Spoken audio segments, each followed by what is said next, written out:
അല്ല ഗൈസ്, അപ്പോൾ ഇന്നത്തെ വേണമെന്ന് വെച്ചെങ്കിൽ നമ്മളന്നൊക്കെ കുറച്ച് ദിവസം ഇവിടെ ഭാഗോട്ടിറക്കി നമുക്ക് ഭാഗട്ടി നമുക്കിത് ഭാഗോട്ട് 2 സാധനം നമുക്ക് വെറൈറ്റി ആയിട്ട് ഉണ്ടാക്കാൻ പോവാണ്. അപ്പോൾ നമുക്ക് എന്തായാലും ഫസ്റ്റൊക്കെ മാങ്ങ കഴുകണം. അങ്ങനെ നമുക്ക് മാങ്ങ കഴുകുക.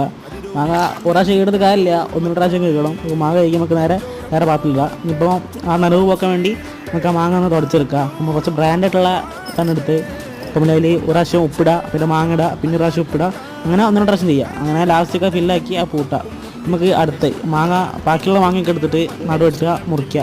അതിൽ തണ്ടിയൊക്കെ എടുത്ത് ഒഴിവാക്കിയിട്ട് നമുക്ക് വേറെ പാത്രത്തിൽ എടുത്തിടാം. പിന്നെ എനിക്ക് വെള്ളം വെച്ചിരിക്കില്ല, നിങ്ങൾ ചാനൽ സബ്സ്ക്രൈബ് ചെയ്യുക. ചാനൽ സബ്സ്ക്രൈബ് ചെയ്താൽ നമുക്ക് വീഡിയോയുടെ തോന്നുള്ളൂ. അപ്പോൾ അത്രേ ഉള്ളൂ. അപ്പോൾ നമുക്ക് നേരെ മുളകിടുക, പിന്നെ ലേശം ഉപ്പെടുത്തിടുക, പിന്നെ ഇതിലേക്ക് കുറച്ച് വെള്ളം ഒഴിക്കുക. അത് കഴിഞ്ഞിട്ട് കുറച്ച് സുറുക്ക ഒഴിക്കുക. അപ്പോൾ നമ്മൾ സുറുക്ക കുറച്ച് വെച്ചാൽ മതി, സുറുക്ക ഒഴിക്കുക. പിന്നെ മാങ്ങ ഒന്നായിട്ടൊന്നും മൂടാൻ വേണ്ടി അത് കുറച്ച് വെള്ളം ഒഴിക്കുക. അപ്പോൾ അതൊക്കെ ഇവിടെ ഇത്രേ ഉള്ളൂ. അപ്പോൾ നമുക്ക് ഇത് റെഡി ആവുള്ള ഒരു വാസം എടുക്കും. അപ്പോൾ നാളെ നമുക്ക് വേറെ വീട്ടിൽ കാണാം. അപ്പോൾ ഓക്കെ.